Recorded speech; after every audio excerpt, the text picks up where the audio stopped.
Bible atam zo a Bible zi pan Old Testament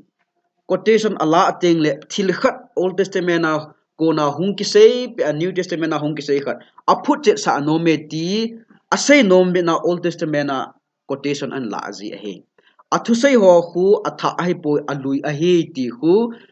a mite ko ma a sei chi nom ji na khu Old Testament quotation a pe hitaba manga cha Hebrew zi pa yong hin almost half person hi Old Testament hi ai ale amahan ipi asay good mong ham ti chu tu jing ka le ni sa le evet diu ka dijin New Year a hi in kum tha a hi ta in ki vehan lang hi le a hol ayong hi mi tam ta in resolutions boldinga tu kum 2021 a hi chi ka bolding a hi ti aka chon ning hi ti resolution inei diu ka ta san ne adi dia insunga minu mi pate zo sin family hi insung hi itiki puila aphadem ipilang sang hi emphasize elo la focus ke bolding ham ti a iki god diu kata san ne aile vanoi sit pathin ta san lo mi ho yong phatike cha event na aile ama hono hiti a ki go jiu jo kum tha hong hi teng le hi chika bolding ti a chu ki go na len ta ta min ane jiu ya atam zo akhun saving money is always the top sumhi adi dia sum sang hon elwa hala business bol hon sumhi itik ki bol han lang le aki save tam dem ti khu number 1 hi jing jeng ati lungtima ga gel wa noi le se mi tam ta la ha mi atam zo hen sum ka sumi itik ka ki koi tup dem ti lunggel he first hi jing jeng ati ai wanga he mi atam zo 60 up around 60 percentage hin resolution asimuin ai wangin 8% tabangin bo hi chi zui dinga ase ho chu azui hling jiwin kum thun teng le mi tam zo khun January ki chai ka khule resolution asim ho khu a fail pg ta wen azui ki ji ta po wen ai wanga chu kum tha ni le tam ta ta ki se mai Christian ho and pastor ho pathen sei ho hin mizo se hin hiti a ka chon ding a hi ta ka chon ta ki sei chi ai wa noile si na atam zon I pilung agelam itabang resolution aniam tu thiam ka sei no min he ama sa pena hi dam theina dieting dam theina dinga hi itabang anche ham elwa ele sa ham itabang ne ding ham ti humin a first priority atomin agi koizi hi jong ko top 71% of people ti ham khat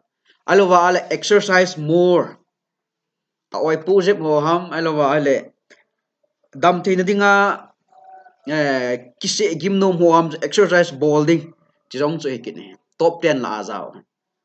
chole mi bang mountain lose weight nam ta ama a kg su hlom ding ale zo a kain sei sum man tam dingam man hlom dingam it is safe bolding ham hi cho cho hikini chong mi bang bang chen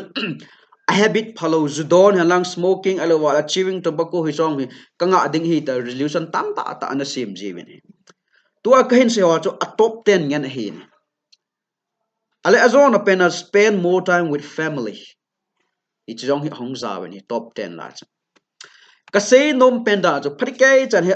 tua ka hin se ho chu veleo hen evaluate bol hen atam jo a chu dam theina hi jai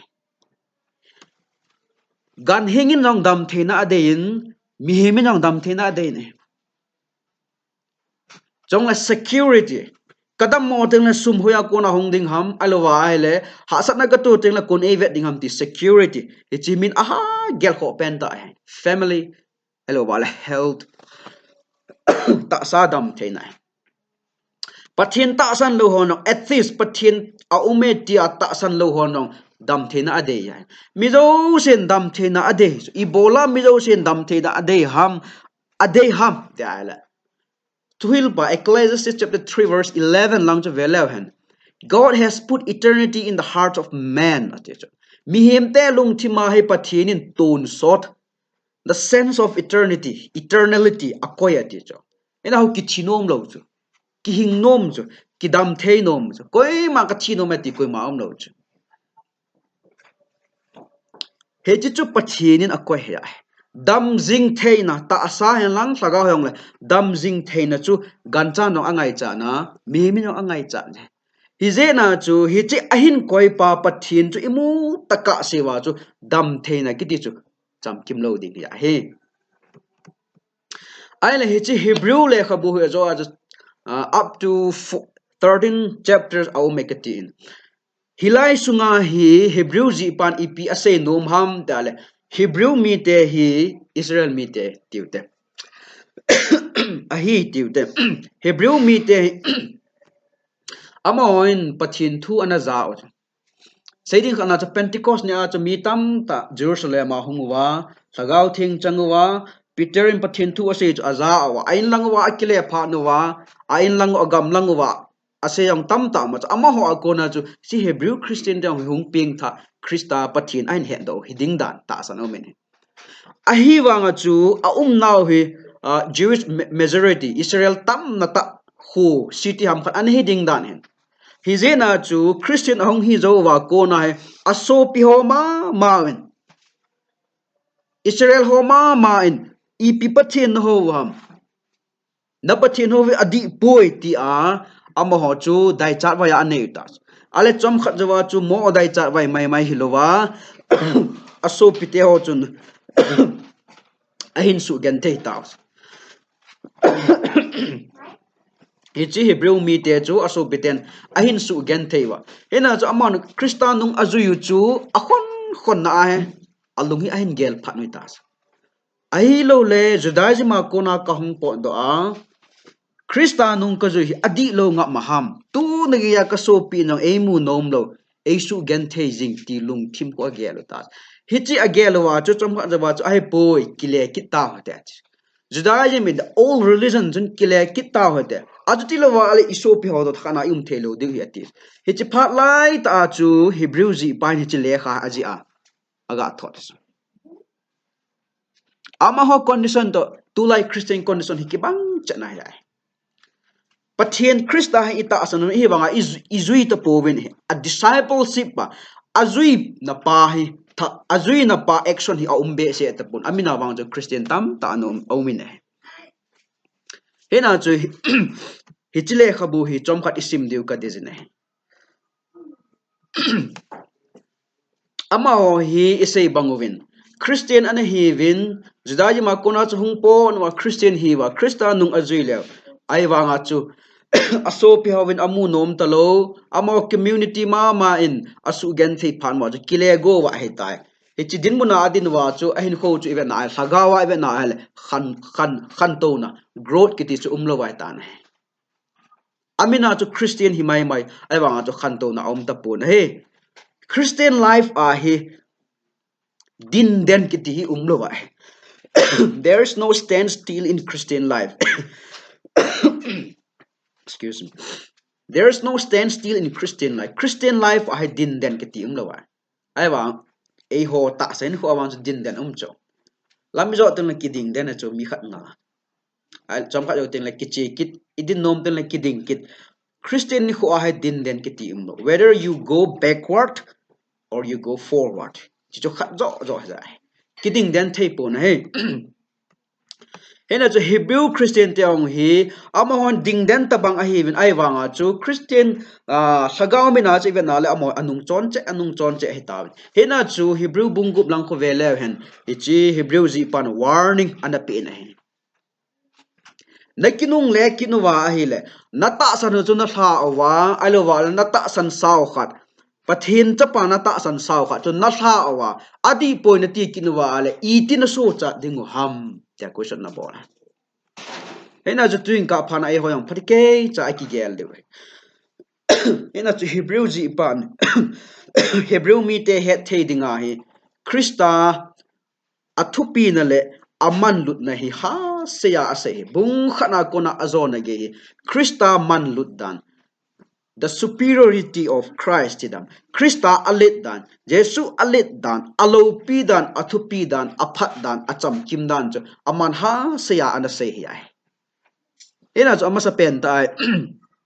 I het diwa ka dei chu hi le e chi Hebrew le khabu hi sim teng le ehon imu tam loi ta khana chu it is better, it is better. The word better aphaze me kiti hu som na thum ve lang ki manga in chile khabua kho ai le Hebrew ji pa hen ipizena chu hichi aphaze me tia ana sei jing ham atia ama hin paka Yesu Christa hi van til ho to ateka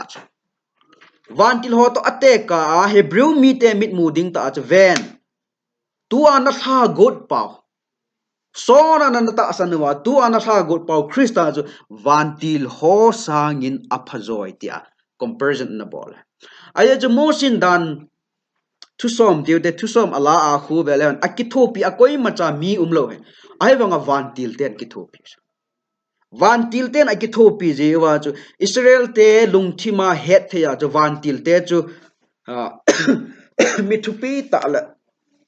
van til te chu din mun sang ta dinga he no ina chu mi abang bangin van til ho an ho buwa Yesu Christa sangin alin zoi tisan gya khu amhon anata san oi mi tam ten ai wanga Hebrew ji pan hi chilaya ata san a hial naw jamu pa na ven Hebrew bung kha changli an kise Christ is better than the angels tildang zo sanga ja van til ho chung nung zoi van til ho sangin Christa achung nung na la je tia ko mu ala Hebrew chapter 7 verse 19 aku vekil le hen aman hichi dana kinep na to Christa a kinep na hope ahin te ka kita hope in the law and hope in Christ ateka ta comparable tan amana say chu Christa a kinep na hi aphazoi it is better hope aphazoi atikita hena chu kinep nei hulaya ikoi oham e ho kinep na tu line hin khohi hetin general view ga bolen hi kho ahung hung pin diu school kai diu graduate diu na to ine diu family ki same diu no ta isum sanu ine diu tizo change la cha ne diu ichane ho chun ite nung ting evet diu hichibo khu ya a general outlook nga to family event ala heta bang bang bo chu ya ikinep na hu la ya ama ena chu koren lang cho vela han polin Christian te ikinep now hi than hu chanbo ahi a hele mi te la ala a ititi tha most pitiful people ahi ajivin ikinep now hi hulaya omaham ikinep now hulaya omaham ikinep now hi sumle pai in chen hilwala e ho kerala hai omaham alo ikinep now hi than hu chanbo ham hilaya kinep na Christian kinep na ap u hi chik kinep na hi thi zo te on la kinep na hi be thelo ding ya ithi zo te on la hi chi kinep now hi jing ding a hi ai wanga hi chi Hebrew mi te wang chun pachin ana ta san win Christa ana ta san wang wa chun ama hon chom khat zo wa chun Christa hi sa ki taw hi te ati Judaism in che ki taw hi te ikinep now Christa isan paw a hol adi lo wa hinte tia agelo ta hi chi ge lai ta wa chu hi chi Hebrew ji pan a hi poi nakinep now hi danin kinep na napi sanga wa ju kinep na lenzo a hi tia na se hi ai ale tu ai Christian hin ho iman nawa ikinep now ho ya koi ha hoi lai ham the ground of our hopes ikinep now abul alola akena a nai hoi lai ham Christa a hi lo wa ale til dang zo se chu mang the hi ai ina chu ikinep now hi Christa o manga jin he chong le aban chun vekil hen Hebrew bung ge chang gup lang chu vekil le hen amana pi sei ta am a better promise kitep na aphajep atin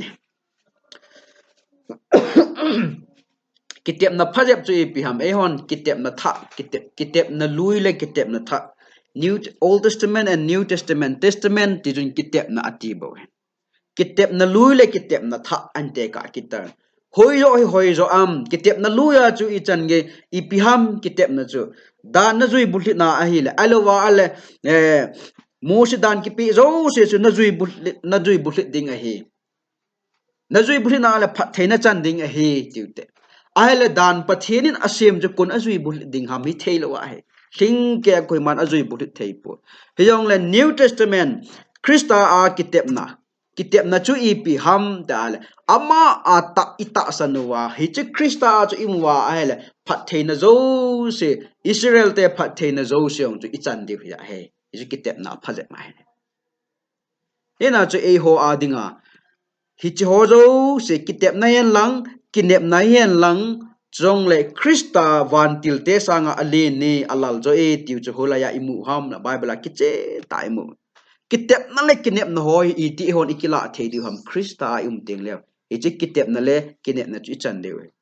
ani na chun the word perfect cham kim ti ham khat perfect ti hi chi Hebrew le khabu a hi som le li ve lang akimangin e ibola Hebrew ji pa hin cham kim na buthit kiti hi tam ta vi aman ham tal aman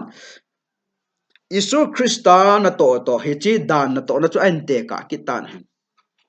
Hebrew bung sagi chang som khalang chu velew hen hi chi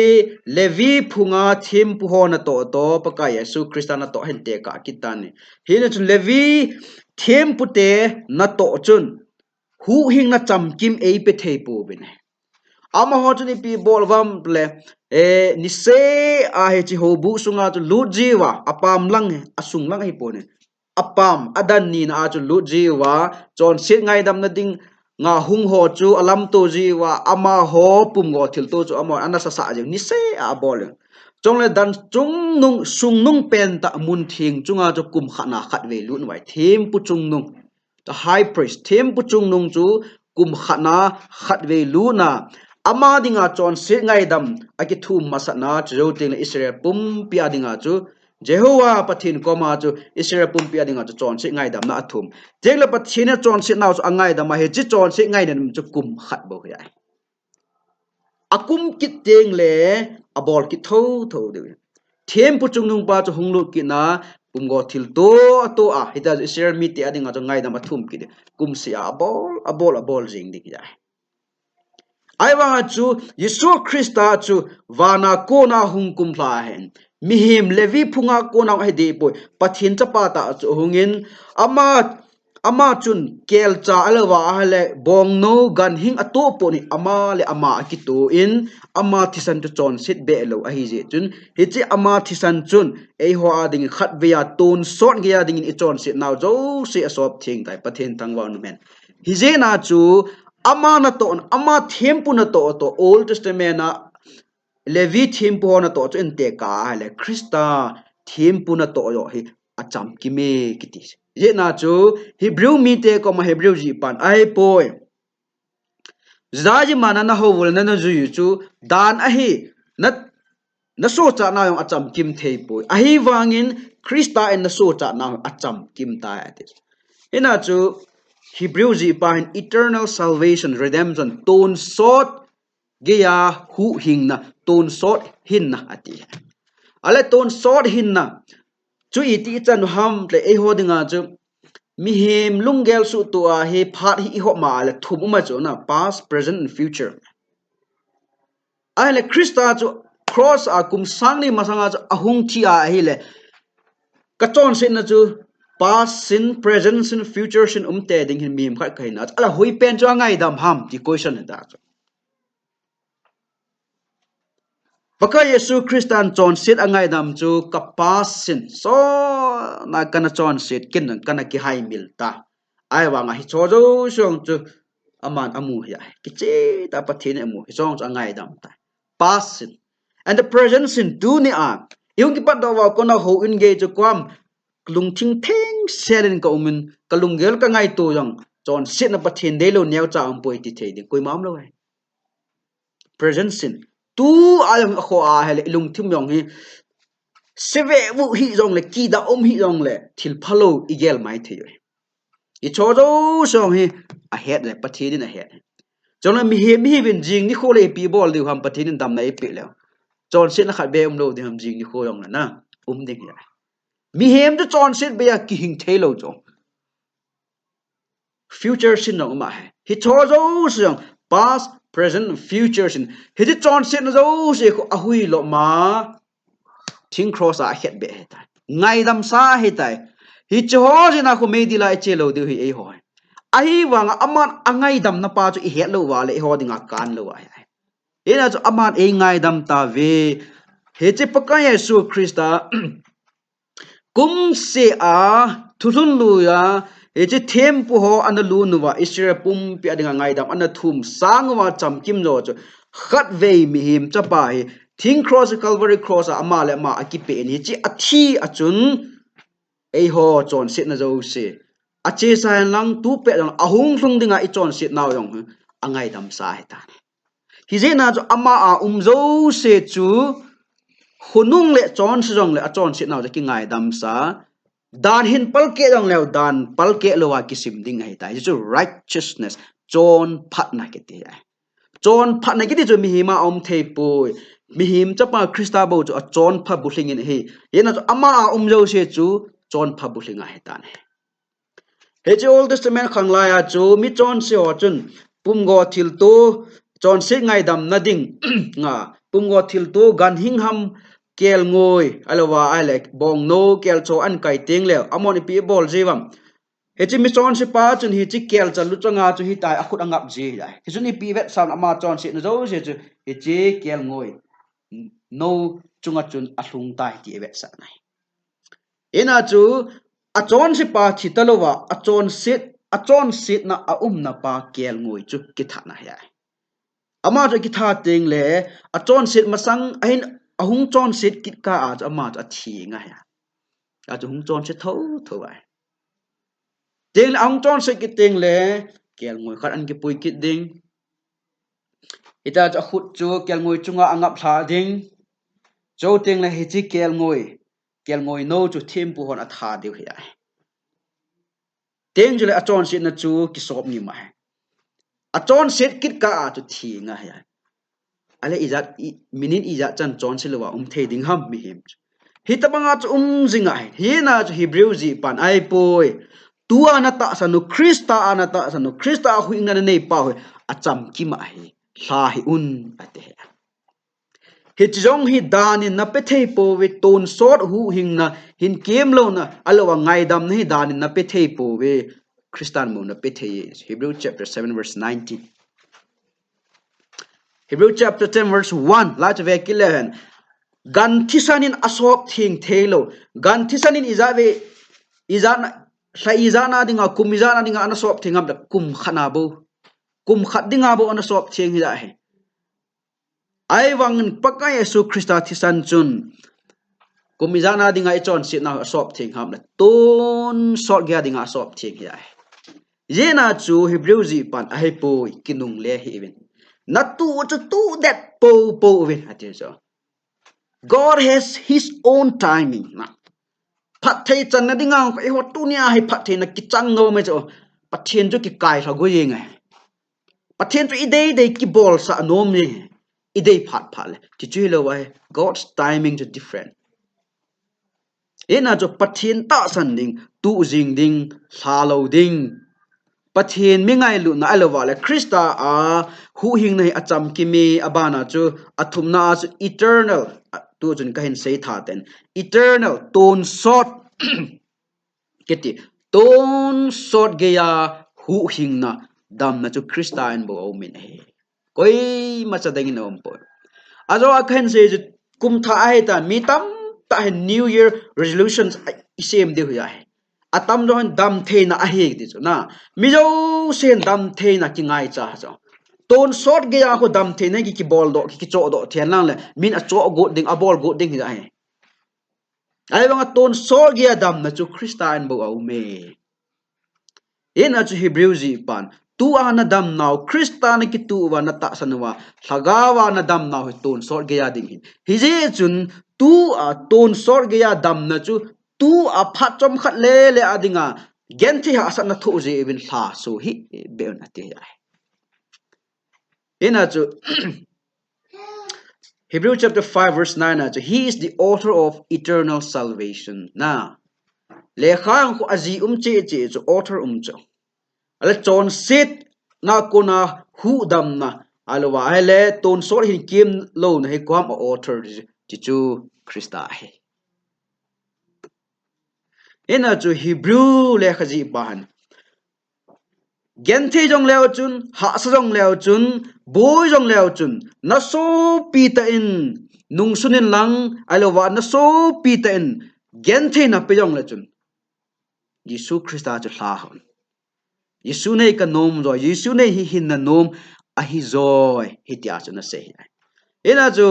Hebrew bung som la khat khu vele hen thulun luya mi ta sanjala gal jo tam ta ani kiji chu Giêsu Christa anikit Messiah hungding heti anikit tu dat jewa pathin anata san jewa gal zo mi Abrahama ko na hung ke panla Noah ko na hung ke panla Noah yong kizia Abel yong kizia Adam chapa Abel amau ta san jalin pathin chu apathin ho chu la the a hitai